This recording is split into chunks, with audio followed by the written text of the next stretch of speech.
बिस्मिल्लाहिर्रहमानिर्रहीम, अस्सलामु अलैकुम, सुबह खैर। आप देख रहे हैं एक्सप्रेसो, मैं हूं हिना आदिल और मैं हूं अली अनीक सैयद। उम्मीद आप खैर आफियत से होंगे। और जनाब, हम रोज़ाना ये शो इसलिए लेकर आते हैं ताकि आपके दिन का आगाज़ अच्छे से हो सके और अच्छी अच्छी खबरें आप तक पहुंचाई जाए।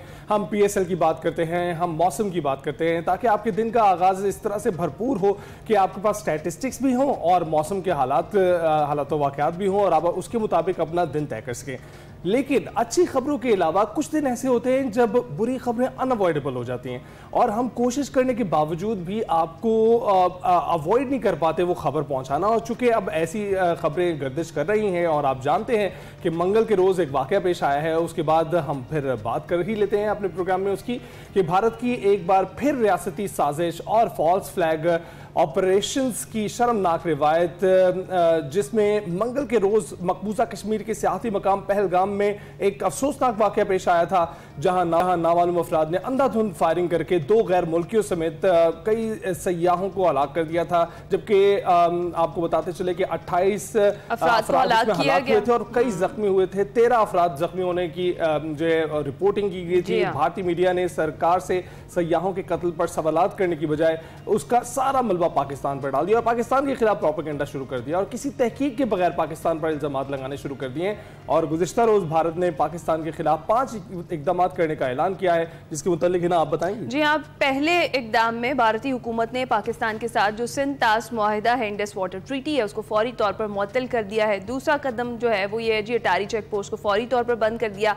तीसरे इकदाम में पाकिस्तानियों के लिए साख स्कीम के तहत वीजे मनसूख और भारत में मौजूद पाकिस्तानियों को 48 घंटों में मुल्क छोड़ने का हुक्म दे दिया गया है। चौथे इकदाम में पाकिस्तान हाई कमीशन में मौजूद आर्मी, नेवी और एयरफोर्स के मुशीरों को उनके अमले समेत नापसंदीदा करार देकर 1 हफ्ते में भारत छोड़ने का हुक्म दिया गया है और भारत भी अपने अस्करी मुशीरों को वापस बुलाएगा। और 5वें इकदाम के तौर पर पाकिस्तान में भारतीय हाई कमीशन का अमला महदूद करेंगे। भारतीय हाई कमीशन का जो अमला है 1 मई तक 55 से कम करके 30 कर दिया जाएगा।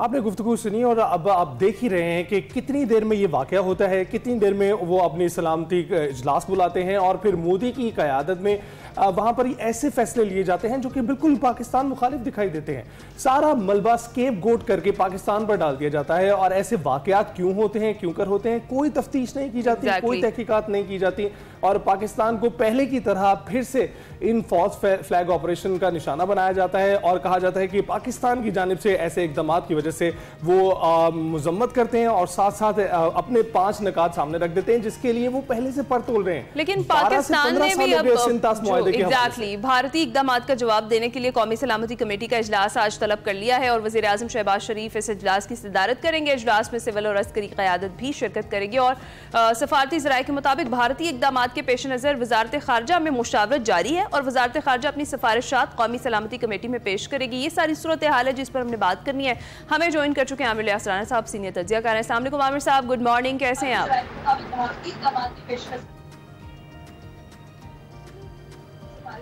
आमिर साहब तक गालिबन हमारी आवाज़ नहीं जा रही।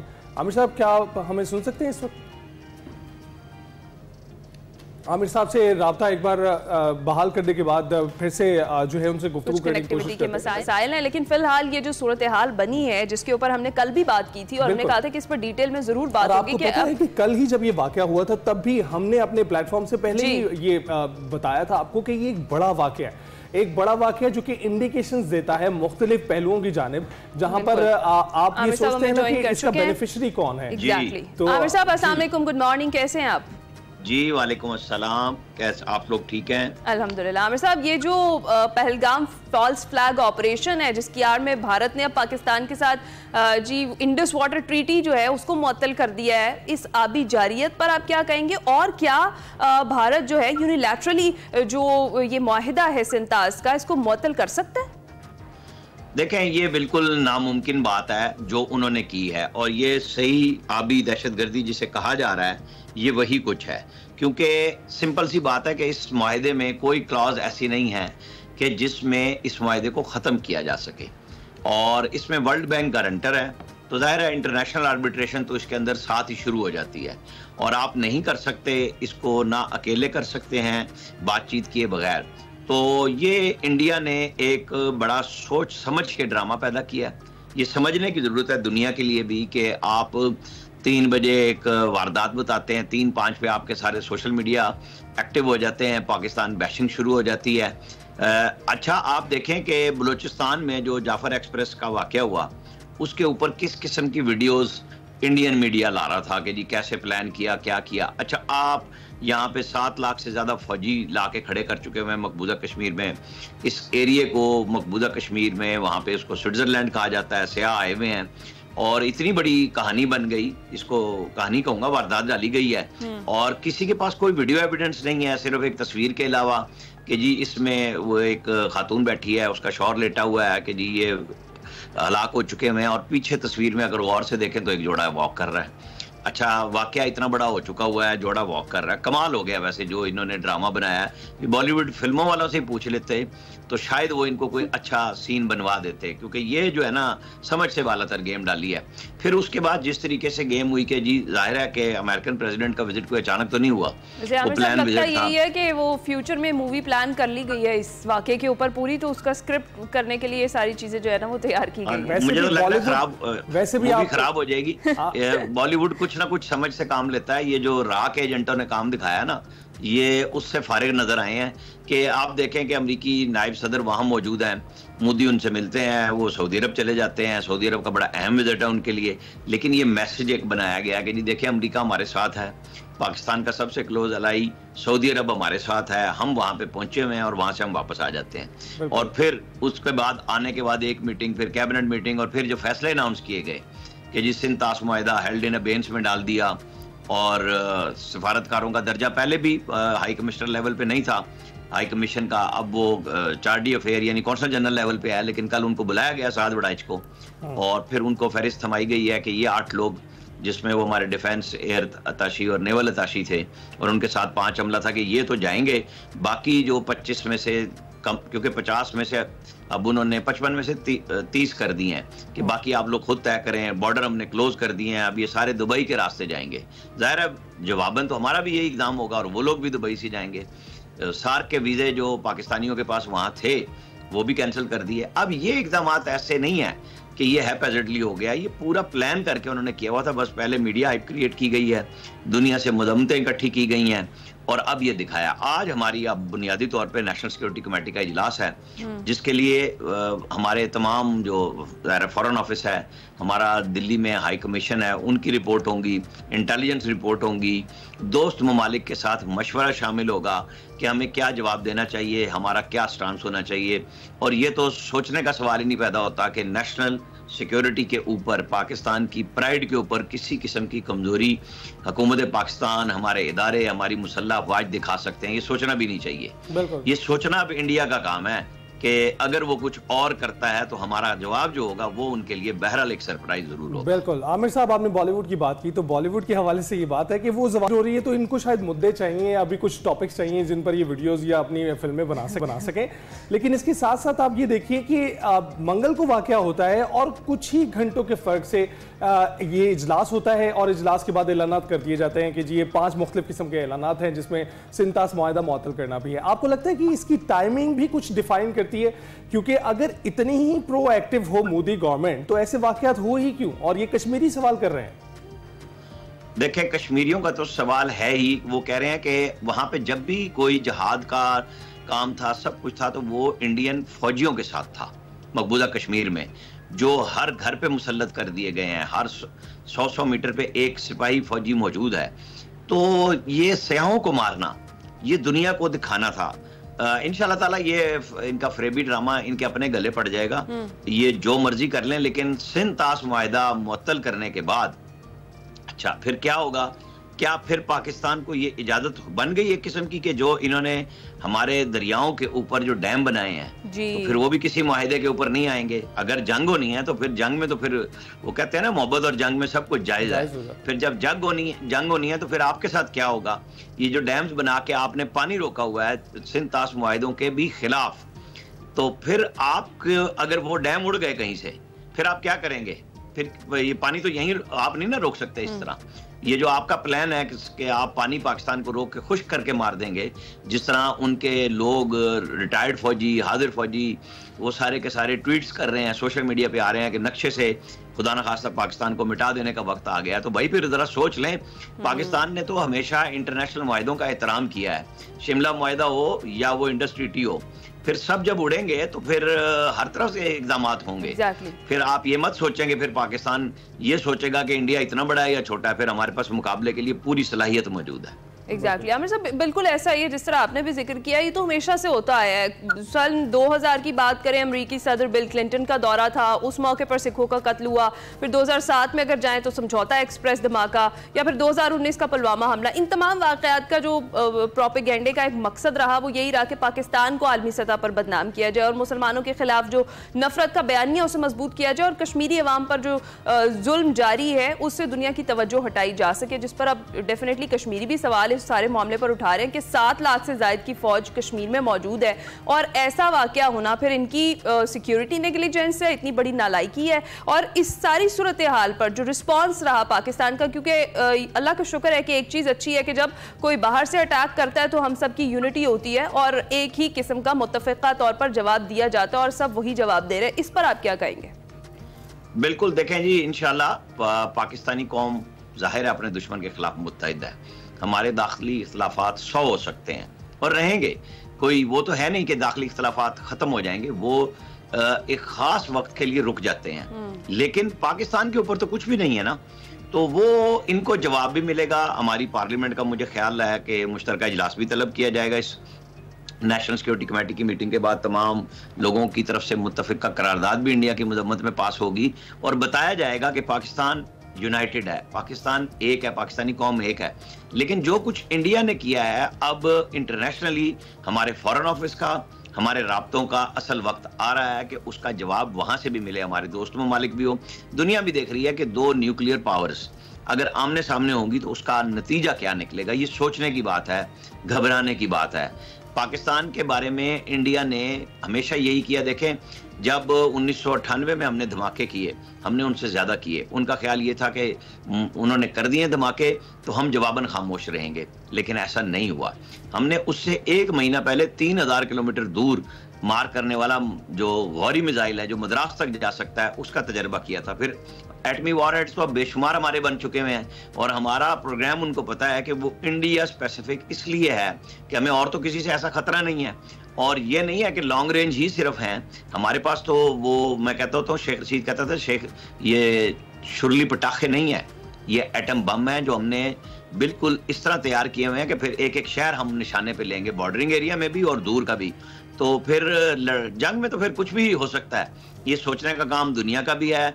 और जिसकी बुनियाद पे ये इस वक्त थानेदारी बनाने के चक्कर में है, यानी अमेरिका की बुनियाद पे, अमेरिका को भी सोचना चाहिए कि चाइना को दबाने के लिए। 2019 में भी मुंह तोड़ जवाब दिया गया था। पहले हमने चाय पिलाई थी, अब बिस्किट भी खिलाएंगे, ये कहा जा रहा है बार बार। तो आमिर साहब, अभी आपको लगता है कौमी सलामती का इजलास आज होने वाला है, क्या इकदाम लेने चाहिए पाकिस्तान की जानिब से भी, इनको कड़ा जवाब मिले?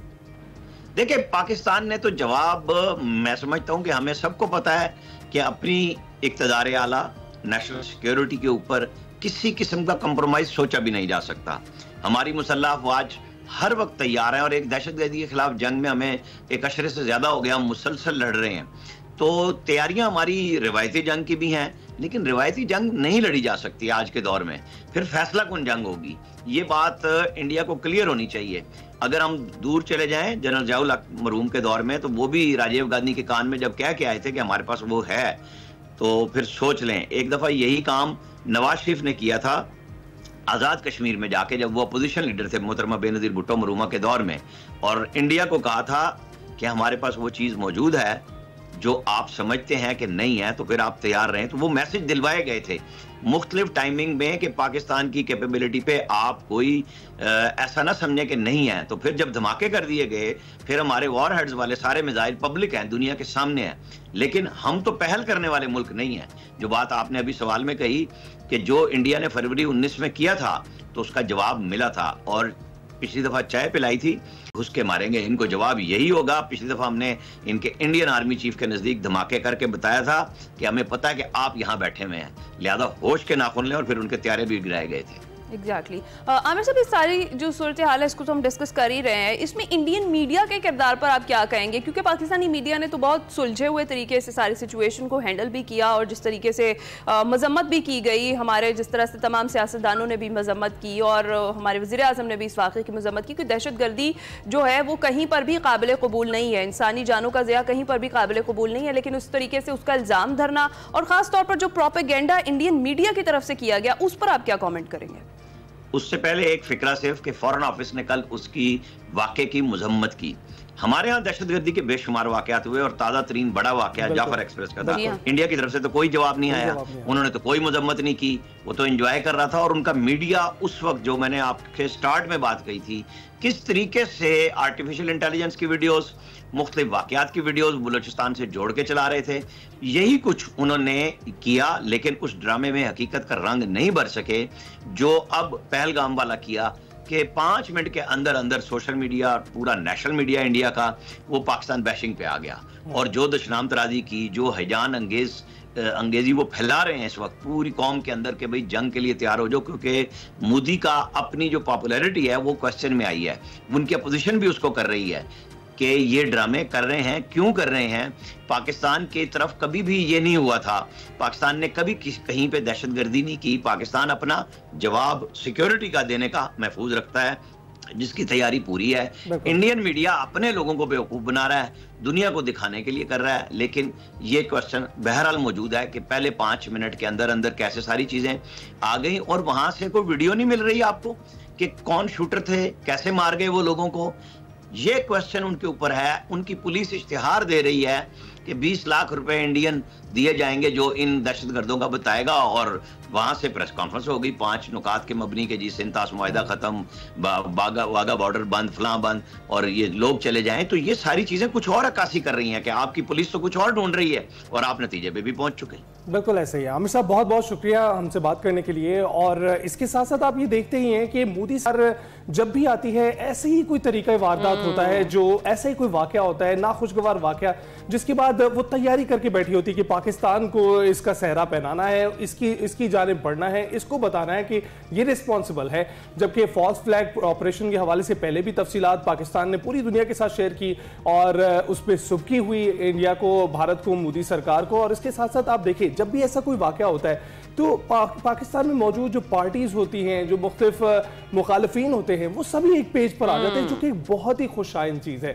जब भी ऐसा वाकया हमने पहले भी देखा, उसमें भी मोदी हुकूमत थी तभी वाकया हुआ, और 2019 की जैसे हमने बात की तो उसमें भी आपने देखा कि जो भी पार्टियां थी वो अपने इख्लाफात भुलाकर सामने आ गई थी। और अब भी ऐसा ही हो रहा है, जो कि बहुत ही खुशाइंद है। पाकिस्तान की जानिब से ऐसा ही मैसेज ना सिर्फ अपने हमसाया मुल्क को बल्कि पूरी दुनिया को जाना चाहिए। अभी हम एक ब्रेक पर जाएंगे। वेलकम बैक टू एक्सप्रेसर जनाब। अब कुछ बात हो जाए एक ऐसे खेल की जिसमें पाकिस्तान बेशुमार आलमी रिकॉर्ड्स अपने नाम कर चुका है, और कुछ रिकॉर्ड्स ऐसे हैं जो कई दहाइयों से मौजूद हैं और आइंदा भी उनके टूटने के दूर दूर तक इम्कानात मौजूद नहीं है। जी हाँ, हम बात करें स्कॉश की, और जब बात स्कॉश की हो तो खैबर पख्तूनख्वा का नाम पूरी दुनिया में सर फहरिस्त है।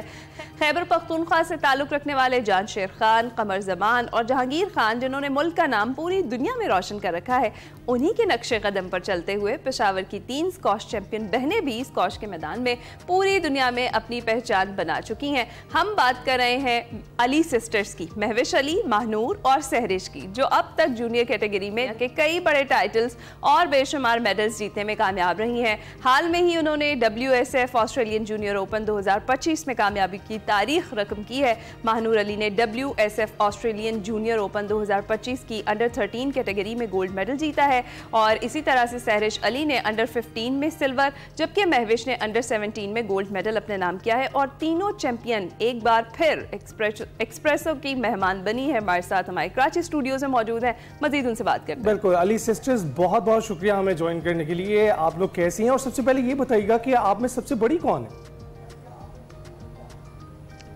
अस्सलाम वालेकुम, thank you so much first of all हमें इनवाइट करने के लिए। और दूसरी बात सबसे बड़ी मैं ही हूँ क्योंकि मैं ही सबसे पहले बात करती हूँ। और सेकंड जो हमारी दूसरी है सिस्टर वो सहरिश है और सबसे यंग गेस्ट महानूर है। ज़बरदस्त ज़बरदस्त। अच्छा जी, आपको एक तो बहुत बहुत मुबारकबाद और दूसरा ये कि एक बार फिर से एक्सप्रेसो में खुशामदीद, क्योंकि आप इस तरह से रिकॉर्ड्स बनाती जाती हैं और फिर हम आपको इन्वाइट करते रहते हैं। कौन कौन से मेडल्स जीते हैं आप लोगों ने अब की बार के, ज़रा वो बताइएगा मुझे। महानूर आपसे आगाज़ करते हैं। मेरे पास अभी तक 21 गोल्ड मेडल्स हो गए हैं, ऑस्ट्रेलिया को मिला के 21 हो गए हैं, जिसमें से 11 नेशनल है और 10 इंटरनेशनल है। और मैं अभी करंटली एशिया नंबर 1 हूँ और यूरोप नंबर 1 हूँ अंडर 13 कैटेगरी में।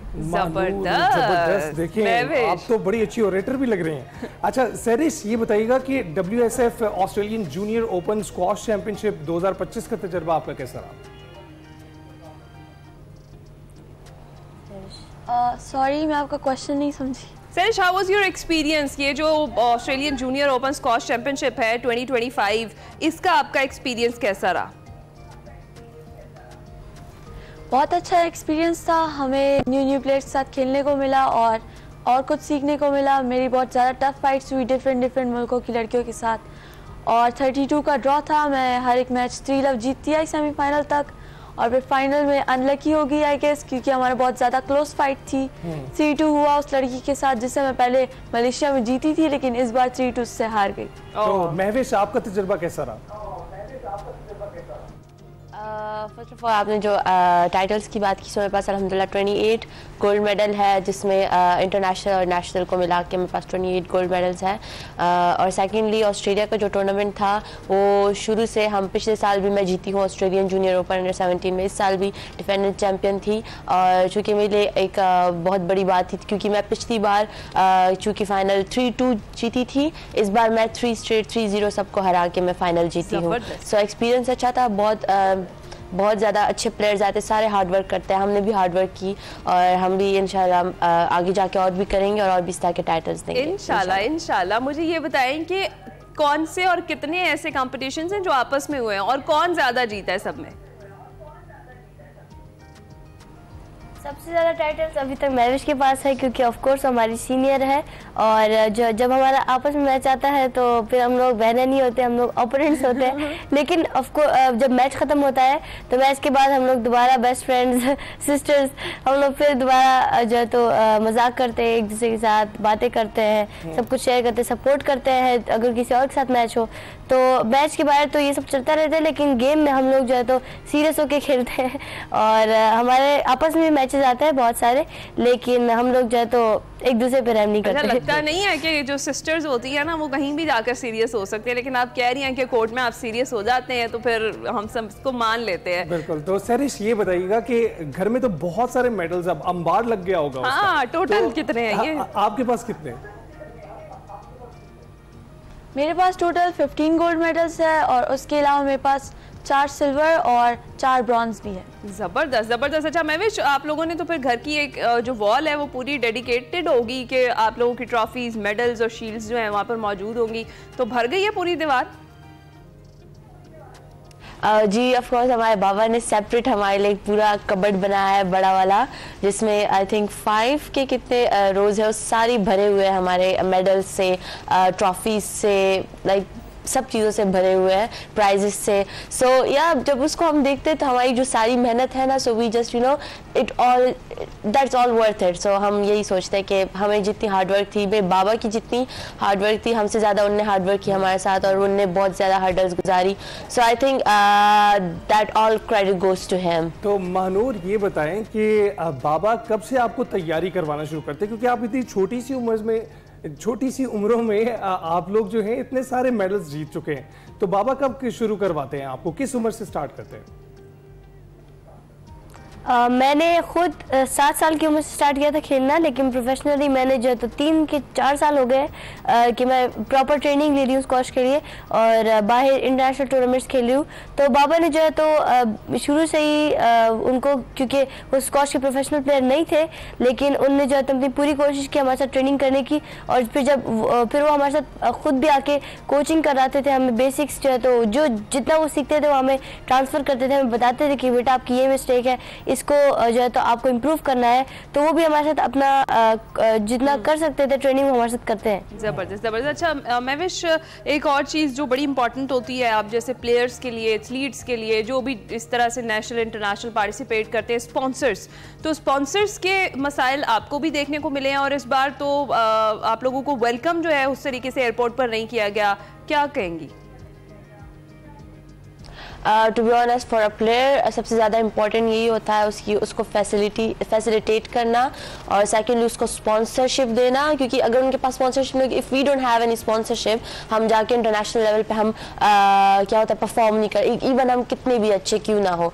But I am so thankful to बाट फाउंडेशन, बिल्किस अब्दुल रज़ाक दाऊद फाउंडेशन, जिनने हमें इंटरनेशनली सपोर्ट किया और हमें पिछले 1 साल से हमें स्पॉन्सर करते रहे इंटरनेशनल टूर्नामेंट्स के लिए, और जो ऑस्ट्रेलियन जूनियर के लिए जिनने हमें सपोर्ट किया IBA और टोयोटा ने, thank you so much for that. I am really thankful to you guys. और बाकी जितने स्पोर्ट्समैन हैं, स्पोर्ट्सवुमेन हैं, उनको यही चाहिए होता है, उनको एक sponsorship, proper facility, proper training, ये तीनों मिला के ही एक अच्छा प्लेयर बनता है, ये तीनों मिला के एक अच्छा प्लेयर परफॉर्म कर पाता है इंटरनेशनल लेवल पे। So that's a big thing for in our country, that उनको ये स्पॉन्सरशिप सब देनी चाहिए। बिल्कुल, they are putting their money on the right place. और जब आपके मेडल्स देखते हैं तो हमें भी फख्र होता है। तो सैरिश, ये बताइएगा कि किन किन ममालिक का दौरा करने का आपको मौका मिला इन टूर्नामेंट्स को खेलने के लिए, और आपका अपना पसंदीदा कौन सा है? हम लोग बहुत डिफरेंट कंट्रीज़ में गए हैं, जैसे US गए हैं हम लोग, ब्रिटिश गए हैं, Denmark, Sweden, Hungary, Malaysia, Singapore, Australia, बहुत ज़्यादा मुल्कों में गए और हर जगह बहुत ज़्यादा प्यारी और डिफरेंट प्लेयर्स बहुत ज़्यादा अच्छे, हमें बहुत एक्सपीरियंस मिला उनके साथ खेलने से, और हर टूर्नामेंट में हम लोग कुछ नया नया सीखते हैं। ज़बरदस्त ज़बरदस्त। अच्छा, और मेरा पर्सनली फेवरेट मैं कहूँगी कि ऑस्ट्रेलिया है। जबरदस्त। ओके, अच्छा मानूर, एक तो ये कि किस ग्रेड में है आप, और दूसरा ये कि जो ट्रेनिंग है उसका सेशन आप तीनों का इकट्ठा ही होता है, तीनों को इकट्ठे ही मैनेज करना पड़ता है टाइम, या फिर डिफरेंट टाइम्स में आप लोग ट्रेनिंग करते हैं अपनी?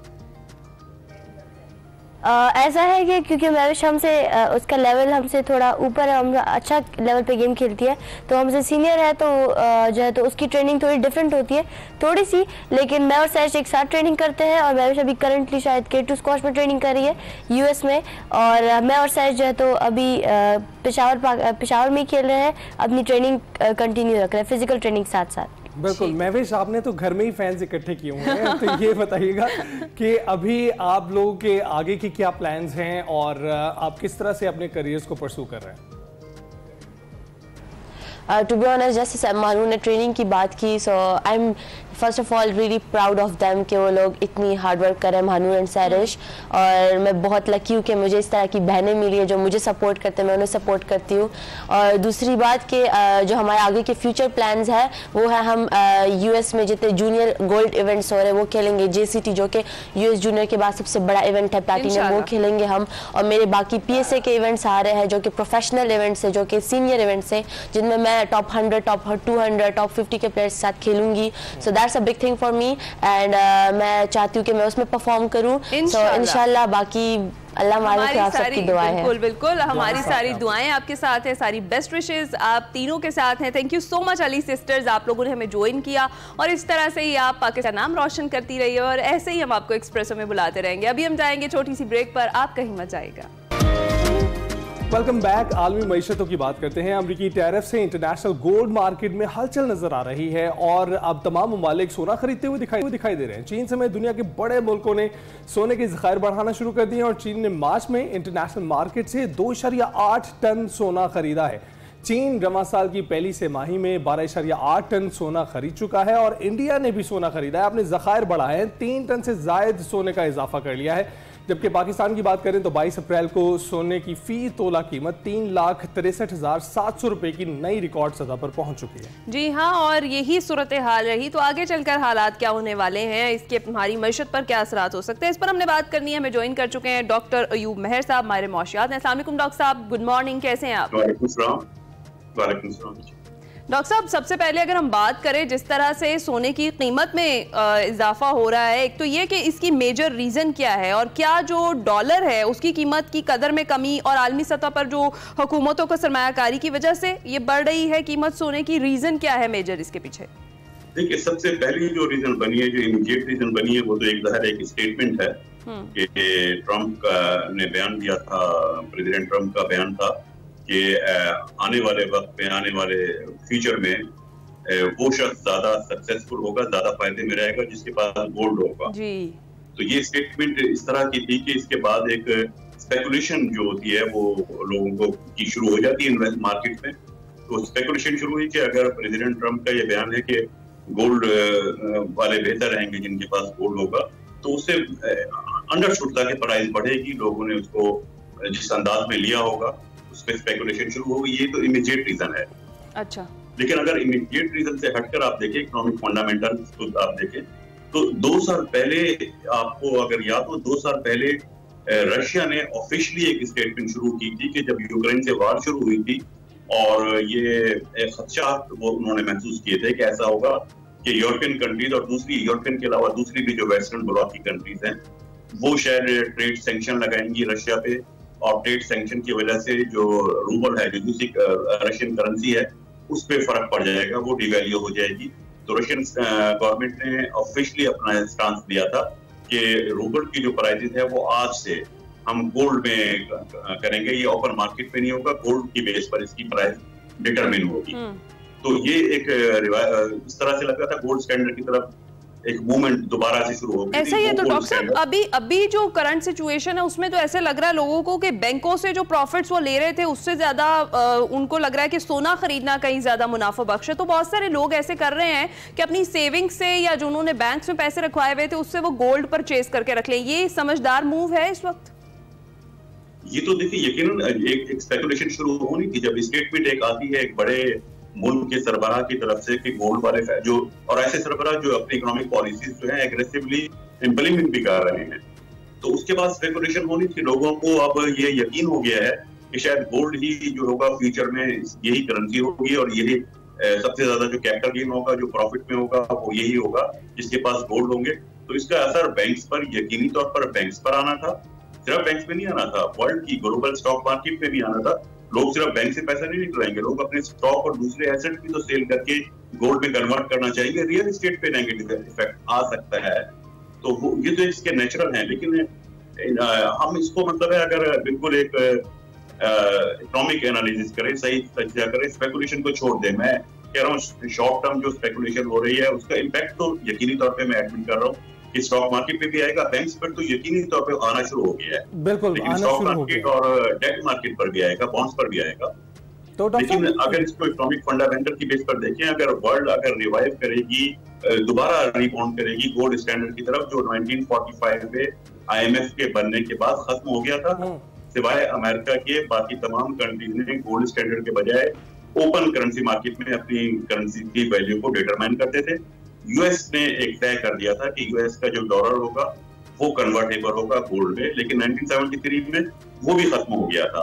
अब प्रेसिडेंट ट्रम्प की स्टेटमेंट के बाद ऐसा लग रहा है कि यूएस जो है, रशिया पहले गोल्ड स्टैंडर्ड पे जा चुका है 2 साल पहले, और अब शायद इस स्टेटमेंट के बाद लग रहा है कि यूएस भी गोल्ड स्टैंडर्ड की तरफ जाएगा। तो गोल्ड स्टैंडर्ड की तरफ अगर जाते हैं तो गोल्ड की प्राइसेस में एक बहुत बड़ा जंप एक्सपेक्टेड है। बिल्कुल बिल्कुल, और आप बिल्कुल ठीक कह रहे हैं, एक्सपेक्टेड है। इसलिए नहीं ले रहा लॉन्ग टर्म में पॉलिसी के लिए कि शायद ऐसा ना हो, लेकिन स्पेकुलेशन बहरहाल शुरू हो गई है। बिल्कुल, स्पेकुलेशन का एक इम्पैक्ट जो हमें पाकिस्तान के हिसाब से देखना है कि अगर डेट मार्केट पर आता है तो पाकिस्तान पहले ही एक मकबूज ममालिक में शामिल है, हमारी कॉस्ट ऑफ डेट बहुत ज्यादा बढ़ बिल्कुल।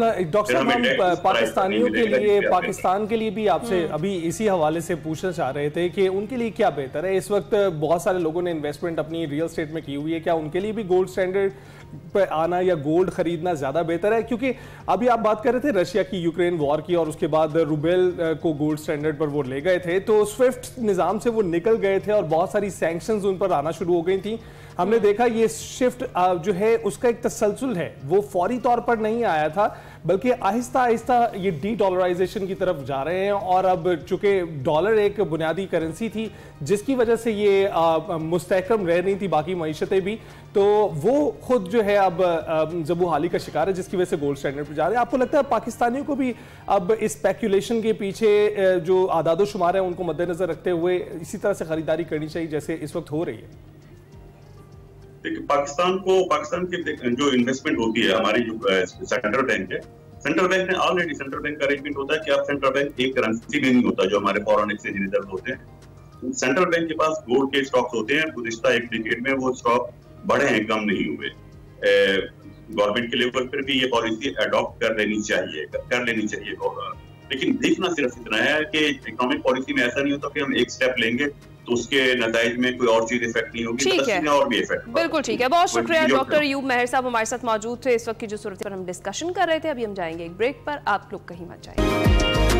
Welcome back. Top of the hour आपको बताएं कि शो में अभी बहुत कुछ है, पीएसएल पर बात होना बाकी है, इसके साथ साथ हमने हीट वेव्स पे बात करनी है, उससे एहतियाती तदाबीर किस तरह से इख्तियार की जाए, और अभी वक्त हुआ है सेगमेंट माइंड मैटर का, जिसमें वक़ार अहमद मलिक और मोहम्मद हसन मिराज आज बात कर रहे हैं कि दुनिया का आला तरीन अदब मुश्किल तरीन वक्तों में तख्लीक हुआ है। आइए चलकर देखते हैं। अस्सलाम वालेकुम नाज़रीन, मैं हूं वक़ार अहमद और आप देख रहे हैं माइंड मैटर्स। मेरे साथ मोहम्मद हसन मिराज बैठे हैं, जिनकी किताब रेल की सीटी ने बड़ी धूम मचाई। बाकमाल मुसन्निफ़ हैं, खूबसूरत इंसान है। मेरे ज़हन में एक सवाल है और वो मुझे बहुत ज़्यादा उससे उलझाव होता है और मैं समझता हूँ कि मैं अकेला मुझे क्यों उलझना चाहिए, किसी और दोस्त को भी शामिल करना चाहिए। अगर किसी की ज़िंदगी सुखी गुजर रही है, क्यों गुजरे। तो हसन भाई ये बताइए, अगर हम क्रिएटिविटी या तख्लीक के हवाले से देखते हैं तो हम ये देखते हैं कि जिस तरह हरारी कहता है ना कि जो शेवर मुर्गे हैं, ये जो इनकी तादाद में बहुत ज़्यादा इजाफा हो गया, क्या ये क्लेम कर सकते हैं कि हमारी स्पीशीज़ जो है वो बड़ी सक्सेसफुल है बनिस्बतन उस देसी मुर्गे के, जिसकी लाइफ चले हो सकता है टाइम स्पैन भी कम होता हो, उसको तरद्दुद भी बड़ा करना पड़ता हो, चैलेंजेस भी ज़िंदगी की बहुत ज़्यादा हों। लेकिन वो चैलेंजेस, वो जो सारा कुछ था, वो एक क्रिएटिव प्रोसेस में बड़ा एक था, उसमें बड़ी तख्लीकात आ रही थी। और अब पिछले 20, 25, 30 सालों में, या एक मॉडर्न जो है इस वक्त हम एज में हैं, या जो हमारा मॉडर्न लाइफ स्टाइल है, इसमें हम कंट्रोल्ड इन्वायरमेंट में हैं, हमें खाना भी बड़ा अच्छा मिल रहा है, फ्रूट भी अबेंडेंस में है, हर चीज़ जो है वो बड़ी कंट्रोल होती जा रही है। इसका तख्लीक पे कोई असर पड़ेगा? बिल्कुल पड़ेगा इसका, मतलब मेरी राय में। मैं हो सकता है मतलब पहले डिस्क्लेमर देना, हर गुजरते हुए दिन के साथ ज़्यादा मुनासिब समझता हूँ। मेरा ख्याल है कि बहुत गहरा असर पड़ता है। मैं अपनी मिसाल दे सकता हूँ कि जब भी किसी डेडलाइन पे कोई चीज़ लिखनी होती थी, या जब ऐसा था कि मतलब कोई लिखने के लिए किसी 26 डिग्री सेंटीग्रेड, एक मुनासिब मेज़, एक तराशा हुआ कलम और एक साफ़ सुथरा कागज़ गत्ते में लगा हुआ, जिसके साथ बिल्कुल नोक चुभने वाली पेंसिल ना मौजूद हो, कोई ऐसा चक्कर ही नहीं था। मतलब रेल की सीटी की जो बिल्कुल पहले ड्राफ्ट हैं, वो कभी बिजली के बिल की बैक साइड, उस वक्त बिजली के बिल दोनों तरफ से नहीं पब्लिश ठीक है, कोई टेलीफोन का, कोई डॉक्टर का नुस्खा है, कोई इस तरह के जो कागज़ थे, क्योंकि मैं कागज़ ज़ाया नहीं करता था, अभी भी नहीं करता, तो अब ये नफ्सियाती बीमारी की हुदूद में दाखिल हो गया। लेकिन जो भी चीज़ दस्तयाब हुई वो उसके साथ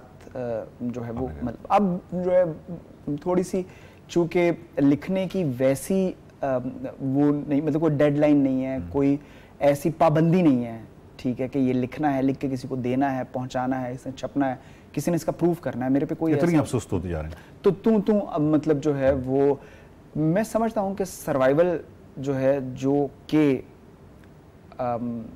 मौत या एक्सटिंक्शन के ख़तरे से नमू पाता है, एक जज्बा है, वो तख्लीकी अमल को बहुत मोहमेज़ करता है, और उससे कॉन्टिन्यूसली वो आप सोच रहे हैं ना कि अगर, और आपको पता है कि स्टेक पे क्या है, आपका अपना आप स्टेक पे है। सही बात। वो ऑस्ट्रेलिया का है ना कि पॉपुलेट और डाई, ठीक है। तो अगर आप नहीं इस तरफ, मतलब अगर आप सर्वाइवल से, अगर आप बिल्कुल अपनी सर्वाइवल में क्रिएटिविटी नहीं लाएंगे, क्योंकि दूसरी स्पेशी जो है, हरारी का तो फ्रेमवर्क जो है वो चूंकि एवोल्यूशनरी है बहुत ज्यादा, वो जंगल के फ्रेमवर्क से शुरू होकर आज के इंसान पे आता है, तो इसलिए वो सारी बातचीत यहाँ से शुरू करता है कि अगर जो कोई भी ऐसा हिरन है चरने वाला, जिसको नीलगाय है, जिसको शेर से खतरा है, शेर भी साथ साथ क्रिएटिव हो रहा है, नीलगाय भी क्रिएटिव हो रही है, क्योंकि अगर शेर नीलगाय को नहीं खाएगा तो वो मर जाएगा, अगर नीलगाय सुस्त होगी तो वो मर जाएगी। ये दोनों दोनों बुनियादी। हाँ, दोस्तोयेवस्की के हवाले से अभी आपकी बात करने से दो मिसालें मेरे ज़हन में आती हैं। एक तो उनका नावल इडियट, जो कि बुनियादी तौर पे एक, क्योंकि कर्जा बहुत लिया हुआ था, जुआ बहुत खेलते थे, तो जिसकी वजह से आप मकरूज़ रहते थे। वहाँ से भाग के जब मॉस्को से आए तो 3-4 महीने का टाइम था, इसके अंदर उन्होंने वो नावल देना था, तो पब्लिशर ने ख़ास रकम का वादा किया था। तो उन्होंने बेसिकली वो इसलिए किया, एक खातून हायर की जिससे बाद में शादी भी कर ली और उसको लिखवा दिया। क्या पता था कि इडियट जैसे नावल को। अच्छा, दूसरा ये है कि जब वो फायरिंग स्क्वाड के सामने खड़े हुए तो अगेन उनकी सारे नावल्स में किसी न किसी कैरेक्टर के रूप में आपको 30-40 सफ़े मिल जाते हैं सिर्फ इस बात पे कि वो होता क्या है जब डेथ सामने होती है। तो मेरा ख्याल है कि एग्जैक्टली ये तो है। तो फिर आगे का मंजरनामा आपको ऐसा नहीं दिखाई दे रहा जैसे ये जो रीलो वाला कल्चर है और ये तमाम इस तरह का है, हर चीज़ जो है अवेलेबल है। तो ये जो 20-25 सालों में एक खलास सा, जमूद सा, ज़की नकवी जैसे तो काम है ना लोग, तो ये इसी वजह से। लेकिन ये देखें ना कि ज़की नकवी कितनी मतलब कि हर तरफ से उसको कोनियां पड़ी इसी वजह से ना। एग्जैक्टली आपको तो याद है जब हम नहीं तो ये आखिरी नस्ल होगी ना फिर ज़की नकवी, यानी हम वो बड़ी अहम जनरेशन है ना जो पिछली और अगली जनरेशन के बीच में हर जनरेशन की तरह हम ये सोचने पे कादिर हैं। नहीं अब नहीं, अब हसन भाई अभी ये जो डेवलपमेंट हुई, मिसाल के तौर पे मेरा दादा हल चलाता था और उससे 7 नस्लें पहले भी मेरा दादे का। बिल्कुल ठीक है, आप ये कह रहे हैं कि पिछले 20-25 साल में कुछ तो था, या पिछले 150 साल में जो इंडस्ट्रियल रेवोल्यूशन एक ऐसी चीज है ना जहां पे आपको लाइन ड्रॉ करनी पड़ती है कि भाई इंडस्ट्रियल रेवोल्यूशन के बाद फिर हाथ नहीं आए। अच्छा, मैं वकार साहब इसका एक बिल्कुल ऑफ द टेंजेंट बात करूंगा जो कि आप सुनना चाह रहे हैं यकीनन, या मुझे ऐसा लगता है कि आप सुनना चाह रहे हैं। मैं पिछले दिनों बैठ के इंडस्ट्रियल रेवोल्यूशन के इम्पैक्ट देख रहा था। कुछ तो जाहिर है ऐसे असरात हैं कि जो 5-7 चीजें बहुत जल्दी आप बिल्कुल आप सतही मुताला करते हैं तो आपको जो सामने आती हैं वो ये है कि वीविंग मशीन डेवलप होती है और फ्लाइंग जेटी, फ्लाइंग स्पिंडल कहते हैं, बेसिकली स्पिनिंग का काम बहुत तेजी से शुरू हुआ इंडस्ट्रियल रेवोल्यूशन में। ठीक है, याद रहे कि स्कूल भी इंडस्ट्रियल रेवोल्यूशन की ही एक ऑफ शूट है। ऐसी मतलब जैसे इंडस्ट्री में बन के चीजें निकलती हैं वैसे स्कूलों ने खेप दर खेप तो स्पिंडल बनना शुरू हो गया। स्टीम पावर जो थी ना उसको हार्नेस करने का ख्याल आया। इससे बरतानवी जो समाज है उसकी बुनियादी साख्त तब्दील होना शुरू हो गई। आप जरा गौर कीजिएगा, प्लीज मेरे साथ रहिएगा। जो पुराना कस्बा है, ठीक है, एक जो मिडीवल इंग्लैंड का पुराना कस्बा है, उसमें जो जमीन है सारी की सारी गांव की, वो मतलब वो लॉर्ड, जो लैंड लॉर्ड है उसकी थी, बैरन की थी, जिसने आगे बादशाह को सिपाही और पैसे देने होने थे, मनी एंड मैन उसने प्रोवाइड करने थे। जब भी जंग होनी थी तो बादशाह वो जमीन उसको देता है, जमीन उसकी है। जो गांव है उसका डिजाइन जो है वो लैंडलॉर्ड को सामने रख के किया जाता है। यानी कि जो चर्च है वो हमेशा लैंडलॉर्ड के घर के बिल्कुल पास होता है। जो कुआं है जहां से पानी निकलता है या दरिया है उसका सोर्स लैंडलॉर्ड के घर के बिल्कुल करीब होगा। ठीक है, टाउन हॉल या जहां पे बैठ के ये फैसले होंगे ये थोड़ा सा उसके घर से नीचे। यानी कि लैंडलॉर्ड जब चाहेगा वो चर्च चला जाएगा, लैंडलॉर्ड जब चाहेगा वो टाउन हॉल में आ जाएगा। यानी कि सियासत और मजहब दोनों का जो बुनियादी फ्रेमवर्क है उसके ओवरराइड करती है necessity of the landlord. Industrial revolution आता है तो ये सारी चीज ही चेंज हो जाती है। शहर जो गांव जो हैं वो कस्बों में, कस्बे शहरों में ढल जाते हैं क्योंकि गांव जो है वहां से कोयला निकलना शुरू हो जाता है, माइनिंग, और फिर वो इवेंट। इसका मतलब जहां पे मैं लाना चाह रहा हूं वो मकाम अभी थोड़ा दूर है तो आप बैठे रहिए गाड़ी में, सही है। इस सब के साथ एक नई चीज सामने ये आई कि बहुत से लोगों के लिए बात शॉकिंग है कि जो लाइफ एक्सपेक्टेंसी थी वो बहुत कम थी, जी बहुत ज़्यादा कम, ठीक है। और जो बच्चों के मरने के जो इंसिडेंट्स थे ना, क्योंकि बहुत सी बीमारियों से बचाव का वो सिलसिला नहीं था तो बच्चे बहुत जल्दी मरते थे, ठीक है।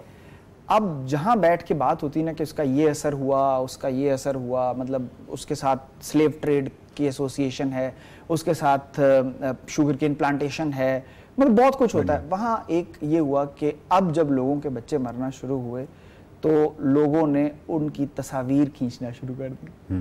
तो जब भी आप इंडस्ट्रियल रेवोल्यूशन के इम्पैक्ट ब्रिटिश सोसाइटी पे खोलते हैं तो आपको एक पोस्ट मॉर्टम फोटोग्राफी का एक पूरा चैप्टर खुलता है, ठीक है। यानी कि उसमें क्या है, उसमें जिन लोगों के बच्चे मुनासिब अद्वियात ना होने की वजह से या बीमारियों के सबब इंतकाल कर गए, उन्होंने उन बच्चों के साथ तस्वीर खिंचवाई हैं क्योंकि कैमरा बिल्कुल इन्फेंसी में था। जो लोग साहिब सरवत थे इतने कि वो तस्वीर खिंचवाना अफोर्ड कर सकते थे, लेकिन इतने नहीं थे, और होते भी तो बहरहाल मौत से नहीं लड़ा जा सकता। वो अपने, यानी कि बताने का मकसद ये है कि जहाँ पे एक चीज़ के इंतहाई मस्बत असरात हो रहे होते हैं और आप सिर्फ खुशहाली की दस्तावेज मुरतब कर रहे होते हैं, वहाँ पे गमों का रोजनामचा भी ऐसे ही साथ साथ मुरतब हो रहा होता है। ठीक है, तो ये मतलब एक लंबी बात है हमेशा की तरह, लेकिन ये है। तो जूं इंसान आगे बढ़ेगा तू उसको मजीद खतरात लाहक होंगे, क्योंकि बहरहाल मौत का जो हरकारा है वो, या मौत कह लें, जवाल कह लें, डिके कह लें, केओस कह लें, वो साथ अपना सफर जारी रखे हुए है। और मतलब एनाहिलेशन या मुकम्मल तबाहकारी या मुकम्मल इन्हिदाम या मुकम्मल जवाल एक ऐसी हकीकत है जिसे होकर रहना है, इससे गुरेज मुमकिन नहीं है। मतलब दुख एक ओवरआर्चिंग रियलिटी है, खुशी एक छोटा सा जंक्शन है जिस पे रेल कुछ देर के लिए रुकेगी, तो आपकी शर्ट ही बता रही है, आगे चल पड़ेगी। हाँ जी, आपकी शर्ट बता। तो वो ये है। सो मतलब इस दौरान जो हो रहा है, वो सर्वाइवल की जो स्किल है, इसमें जो क्रिएटिविटी है, वो बस ऐसे ही आएगी। ज़बरदस्त, बहुत शुक्रिया असल महराज भाई। नाज़रीन, बात यह है कि किसी भी चीज़ की, मसला हम ह्यूमन माइंड की अगर बात करते हैं, ब्रेन की बात करते हैं, तो उसकी बायोलॉजी यातियाती कुछ हदूद हैं और उन हदूद के अंदर ही रह के वो बहुत अच्छा काम करता है। 150 स्टेबल रिलेशनशिप्स आप रख सकते हैं, इससे ज़्यादा जब आप रखेंगे 5000 जो फेसबुक फ्रेंड्स हैं उनको याद रखने की कोशिश करेंगे, या अपने कोलीग्स और सारा मिला के 10,000 बंदा बनता है, इससे भी ज़्यादा, ये पॉसिबल नहीं है। तो फिर आप अगर ये रोना रोएंगे कि हमारी मेमोरी जो है वो कोई लॉस कर रही है, ऐसा नहीं है, उसकी लिमिट्स हैं। क्रिएटिविटी का भी मामला ये है कि वो सारा रिसोर्स मांगती है ब्रेन का। ये नहीं हो सकता है कि आपकी जो टेंशन है वो इस कदर डाइवर्ट हो, इस कदर जिस तरह अभी मॉडर्न वर्ल्ड में इस तरह है, तो फिर आप क्रिएटिविटी का वो सारा मामला कर सकें। ये हयातियाती हदूद का एहतराम करना जो है वो बहुत ज़रूरी है, और यही वो चीज़ है जिसके साथ फिर आगे तख्लीकी जो सफ़र है वो भी आगे बढ़ता है। बहुत शुक्रिया।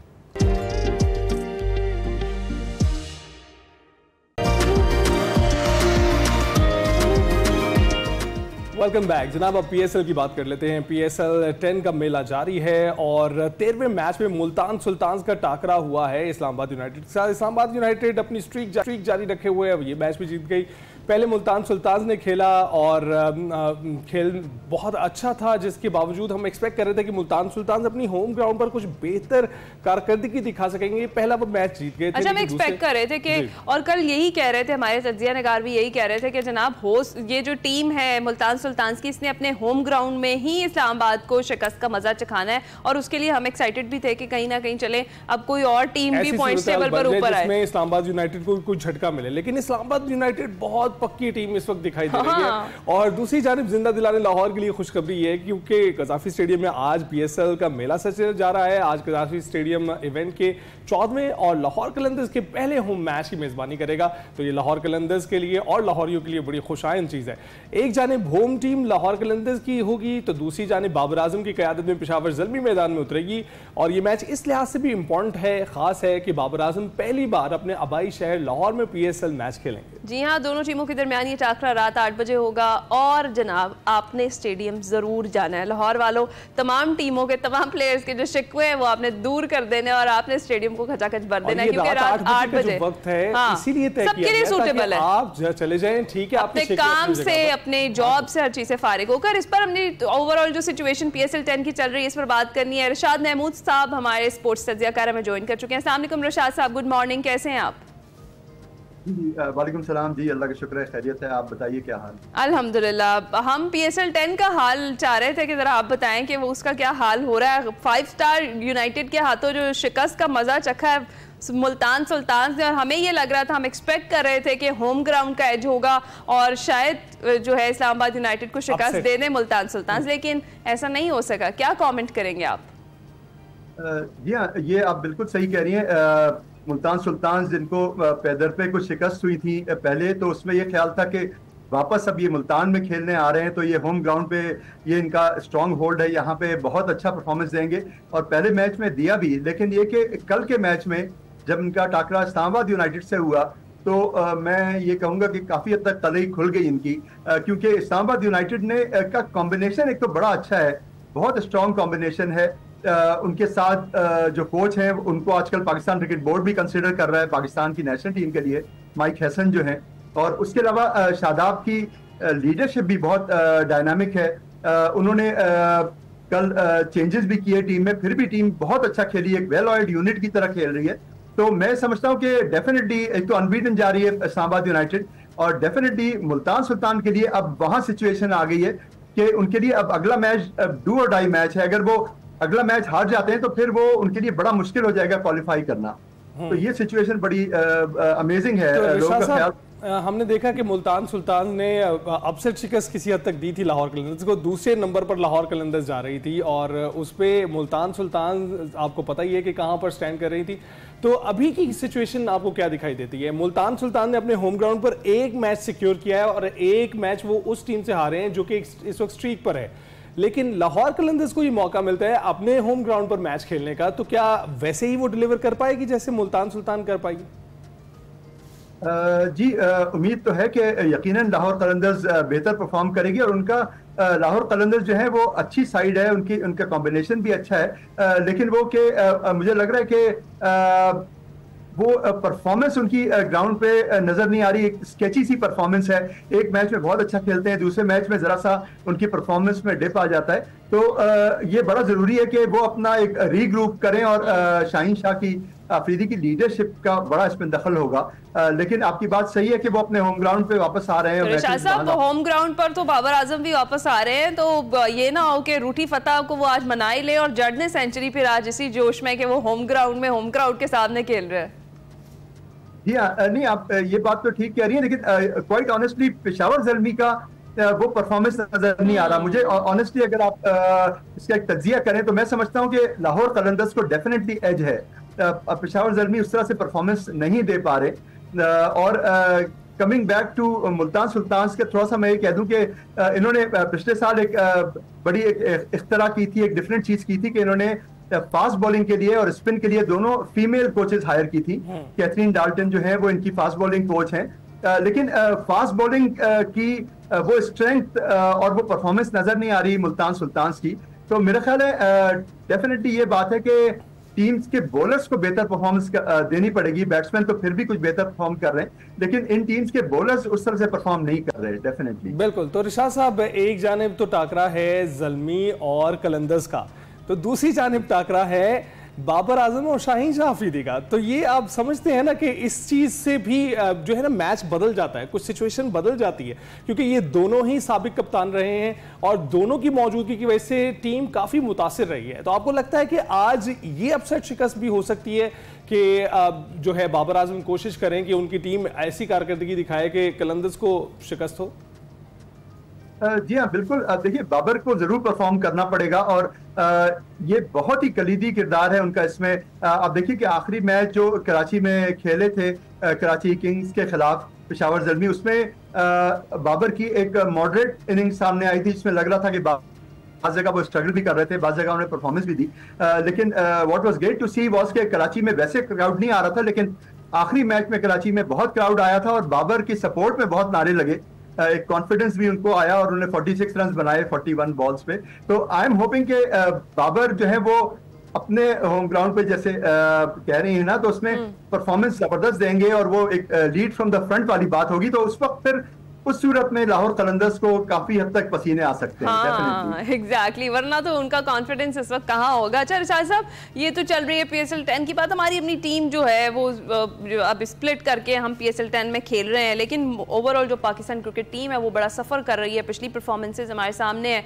इस्लामाबाद यूनाइटेड का भी अली भी जिक्र कर रहे थे, आप भी टॉप पर चल रही पॉइंट्स टेबल पर। इस्लामाबाद यूनाइटेड के ही जो कोच हैं माइक हेसन, उनको पाकिस्तान क्रिकेट टीम के लिए मुंतखब करने की जो है वो एक तो ऐलान किया गया। उसकी आपको क्या लगता है कि सबसे बड़ी रीजन क्या हो सकती है? जी देखिए, इसमें एक तो ये कि हमारे जो पिछले तकरीबन 1 साल में जो हेड कोच ट्राई किए गए, आकिब जावेद को ट्राई किया गया, उनसे पहले जो थे वो जेसन गिलेस्पी तो मेरे ख्याल में बेहतर परफॉर्म कर रहे थे, लेकिन आकिब से वो परफॉर्मेंस जो मुतवक्के थी वो नहीं आ सकी। मेरे ख्याल में एक बार फिर Pakistan cricket board foreign coaches की तरफ जा रहा है। माइक हसन के लिए मैं ये कहूंगा कि ये बहुत इनकी जो सबसे जबरदस्त बात है वो ये है कि ये एक लो प्रोफाइल रखते हैं, लेकिन परफॉर्मेंस इनका बड़ा जबरदस्त है। न्यूजीलैंड की टीम जब इंटरनेशनल क्रिकेट में वापस आई 4.5-5 साल पहले और फिर उन्होंने जीतना शुरू किया, तो उसमें माइक हेसन का बड़ा किरदार था। ये बहुत ही ज़हीन कोच हैं, लेकिन लो प्रोफाइल रखते हैं। टीम के साथ बहुत मेहनत करते हैं, तो वो आपको इस्लामाबाद यूनाइटेड की परफॉर्मेंस में भी नजर आ रहा है कि बेहतरीन वो परफॉर्मेंस करने वाले कोच हैं। तो आई एम जस्ट होपिंग कि माइक हसन से बिल्कुल पीसीबी की टर्म्स एंड कंडीशंस तय हो जाएं और वो पाकिस्तान के लिए वापस आ जाएं। लेकिन ये बात एक चीज तो हमें दिखाई दे रही है कि बेहतरीन कोच तो वो हैं, इस्लामाबाद यूनाइटेड को की कोचिंग से ही पता चलता है और उनकी स्ट्रीक से ही पता चलता है जो वो जीत रही है। लेकिन इसके साथ साथ आपको लगता है कि जिन खिलाड़ियों के साथ वो अभी काम कर रहे हैं उन्हीं खिलाड़ियों के साथ वो आगे भी काम करना चाहेंगे? और जैसे कि कप्तान की बात भी करें, कप्तानी आपके सामने ही है, PSL 10 में कामयाब तरीन कप्तान वो साबित हो रहे हैं, तो आपको लगता है कि कप्तान वैसा रहेगा? इस टीम में जो पाकिस्तानी खिलाड़ी मौजूद है उनको भी जो है बेहतर जगह मिलेगी पाकिस्तानी जो कौमी क्रिकेट टीम में? आपको लगता है ऐसा कुछ होने वाला है? जी हाँ, मैं समझता हूँ कि देखिए इसमें PSL की परफॉर्मेंस वैसे तो कोई यार्ड स्टिक नहीं है, लेकिन कुछ प्लेयर्स ने अच्छा कमबैक किया है, बहुत स्ट्रॉन्ग कमबैक किया है, जिसमें हसन अली हैं, उनकी बॉलिंग में भी वैरायटी ज्यादा नजर आई और उन्होंने खुद भी कहा कि नेशनल क्रिकेट एकेडमी में मैंने मुसलसल 1 साल तक बहुत ज्यादा मेहनत की है, तो वो नजर आ रही है। वो हाईएस्ट विकेट टेकर भी हो गए हैं PSL हिस्ट्री के। उसके अलावा साहिबजादा फरहान का जो फॉर्म है वो अमेजिंग फॉर्म है, बहुत ही जबरदस्त। उन्होंने खासतौर पर T20 क्रिकेट में 1 महीने में उन्होंने 4 सेंचुरीज बनाई है, विच इज वेरी रेयर, किसी यार्ड स्टिक से भी वो बेहतरीन परफॉर्मेंस है। उसके अलावा मैं ये कहूंगा कि एक और बहुत अच्छे प्रोस्पेक्ट जो मुझे नजर आए वो नसीम शाह के जो भाई हैं उबैद शाह, बिल्कुल बहुत बॉलिंग कर रहे हैं। और अब देखते कौमी टीम में आकर भी ये लोग मतलब वापस आकर भी ये जो अगले हमारे टूर्नामेंट्स होने उनमें कैसी परफॉर्मेंस देते हैं। बहुत शुक्रिया रिशाद महमूद साहब हमारे साथ मौजूद थे। हम पाकिस्तान क्रिकेट पर खासतौर पर PSL 10 पर डिस्कशन कर रहे थे। एक्सप्रेसो में वक्त है एक ब्रेक का।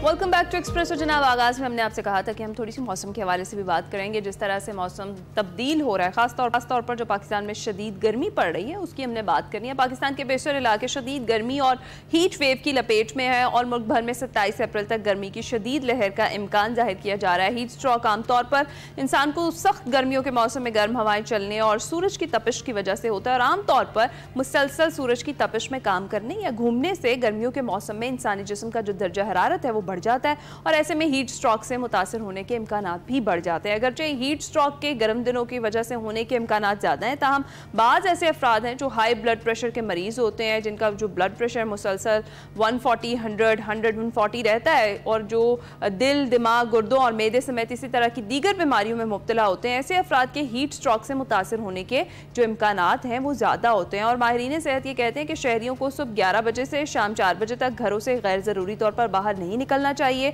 खास तौर पर जब हीट वेव अलर्ट जारी किया हो, जब इस तरह की शदीद गर्मी पड़ रही हो, उस सारी सूरत हाल में। तो हमने कहा आपकी हेल्प के लिए कुछ टिप्स तो हम आपको डेली शेयर करते हैं आपके साथ, लेकिन आज हम general physician doctor Rubiya Usman से बात करते हैं और उनसे जानते हैं कि हीट स्ट्रोक बेसिकली है क्या और जो सबसे ज़्यादा मुतासर होते हैं वो किस उम्र के अफराद हैं इससे मुतासर होते हैं और जिनके लिए बहुत ज़्यादा ये डेंजरस है, और ख़ास तौर पर कौन सी बीमारियों के हामिल मरीजों को ज़्यादा एहतियात बरतनी चाहिए। बिल्कुल, और डॉक्टर रुबिया हमारे साथ मौजूद हैं। बहुत बहुत शुक्रिया डॉक्टर रुबिया हमें ज्वाइन करने के लिए। कैसी हैं आप?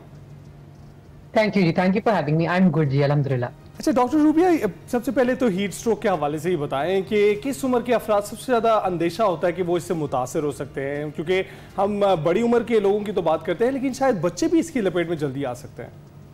एब्सोल्युटली। और दूसरी चीज है कि ये बात भूलनी नहीं चाहिए कि ये इस तरह की बीमारियां जो बिल्कुल अनबायस्ड हैं, इनमें कोई प्रेजुडिस नहीं होता, तो ये किसी पर्टिकुलर इंसान पे नहीं पिक करती हैं, ये किसी पे भी इफेक्ट कर सकती हैं। सबसे जरूरी बात तो ये, क्योंकि जवान लोग अपने आप को समझते हैं कि जी हम तो इनविंसिबल हैं, हमें तो कुछ होना ही नहीं है ना, लेकिन it can affect them too. But however babies and elderly यानी 65 और अबव और बच्चे जो होते हैं खासतौर पर 2 साल से छोटी उम्र में जो होते हैं, उनमें ये ज्यादा खतरनाक इसलिए भी होता है क्योंकि इन लोगों में ये क्वाइटली स्लिप इन करता है and the heat can make them severely dehydrated और वो बता भी नहीं पाएंगे, क्योंकि अगर छोटा बेबी है वो आपको शायद बता भी ना पाए कि वो बीमार है या अनवेल है या वो डिहाइड्रेटेड है, वो शायद कोई इतना ऑब्वियस सिम्टम भी ना दे पाए। ओके, तो डॉक्टर साहब जिस तरह से आपने बताया कि किसी को पिक एंड चूज करके नहीं होता कि हीट स्ट्रोक से कोई भी मुतासर हो सकता है, तो स्पेसिफिकली कुछ लोग जिनको इस तरह की बीमारियां होती हैं, जिनका हाई ब्लड प्रेशर का इशू रहता है या जो दीगर किस्म की बीमारियों में मुब्तला होते हैं, तो क्या उनको ज़्यादा अलर्ट रहने की ज़रूरत है इस मौसम में जब हीट वेव अलर्ट्स हों और ख़ास तौर पर हीट स्ट्रोक से वो मुतासर हो सकते हैं? बिल्कुल, एक तो इशू ये है कि देखिए सबसे पहले वो हीट वेव से मुतासर तो होंगे इन द सेंस कि दिल गेट डिहाइड्रेटेड एंड दिल गेट अनवेल। दूसरा मसला ये कि उनका ऑलरेडी जो जिस्म है, जो उनकी जो जिस्मानी ताकत है, वो एक डिफरेंट लेवल पे फंक्शन कर रही है। अगर मैं और आप थोड़े हाई लेवल पे फंक्शन कर रहे हैं तो these people are functioning at a lower level. For example इनकी किडनीज इफेक्ट हो सकती हैं, तो पीपल हु आर अक्सर डायबिटिक या हाइपरटेंसिव, जिनको हाई ब्लड प्रेशर और डायबिटीज होती है, उनकी किडनी अक्सर बेशतर जो है कम लोअर लेवल पे फंक्शन कर रही है। As a result of that वो पानी को रिटेन नहीं कर पा रहे हैं, पानी को सही से प्रोसेस नहीं कर पा रहे हैं, तो इन लोगों में बड़ा खदशा होता है। दूसरा एक और मसला ये होता है कि a lot of people are on medicine, तो ये जो क्रॉनिक एलिमेंट्स वाले पेशेंट्स होते हैं दवाइयों पे होते हैं, और कुछ दवाइयां भी डिहाइड्रेटिंग होती हैं। तो एक तरफ जैसे फॉर एग्जांपल डायूरेटिक्स या जो वाटर टैबलेट्स हैं जो आमतौर पे हार्ट के पेशेंट्स को दी जाती हैं, वो एक डिहाइड्रेटिंग टैबलेट है। तो ऑन वन हैंड आप एक दवाई ऐसी ले रहे हैं जो कि जरूरी है आपके लिए क्योंकि आपकी सेहत बचा रही है और आपको जान बचा रही है, but on the other hand आपकी बॉडी गर्मी की वजह से भी पानी लूज कर रही है, तो आप double amount of water lose कर रहे हैं। कलेक्टिवली ये सारी चीजें जो शायद इंडिविजुअली आप फाइट कर सकें, लेकिन जब सब कुछ एकदम इकट्ठे अटैक करता है तो अक्सर पेशेंट्स जो होते हैं इसमें फिर सर्वाइव नहीं कर पाते या जो है सीवियरली डिहाइड्रेट हो जाते हैं। बिल्कुल ठीक। डॉक्टर साहबा, एक मिथ है जिसके बारे में मैं जानना चाह रहा था आपसे कि पहले तो हम ये समझते हैं कि कोई भी शख्स अगर किसी मौसम से बहुत ज़्यादा एक्सपोज हो उसके लिए, यानी सर्दी का मौसम है उसमें वो बाहर मौजूद हो, या गर्मी का मौसम है हीट वेव्स चल रही हैं उसमें बाहर मौजूद हो, तो उसके बीमार होने के इम्कान ज़्यादा होते हैं। लेकिन यहाँ पर एक मिथ चलती है कि जी आप एसी में बैठे हैं तो उठकर अगर आप बाहर जाएंगे तो आप बीमार हो जाएंगे। क्या ये मिथ कितनी दुरुस्त है, कितनी सदाकत है इसमें? क्या फौरी तौर पर मुतासर हो सकता है कोई शख्स?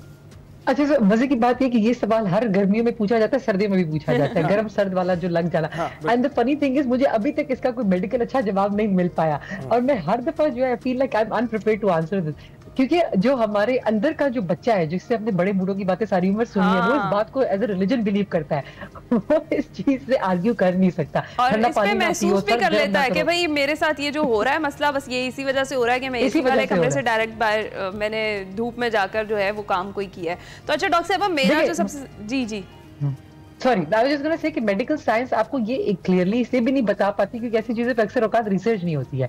लेकिन द जिस्ट इज के एक्सट्रीम चेंजेस इन टेंपरेचर वैसे भी डेंजरस हो सकती है, तो वो बेबार एहतियात जरूरी है उसके लिए। ठीक है, अम्मी की बात माने। ठीक है। अच्छा डॉक्टर साहिबा, एक और चीज जो हम सबका कंसर्न है, स्किन जो है वो किस तरह से मुतासिर होती है, और खास तौर पर जब हीट वेव चल रही होती है उस सूरत हाल में हमने अपनी स्किन को कैसे जो है वो महफूज रखना है उसके असरात से?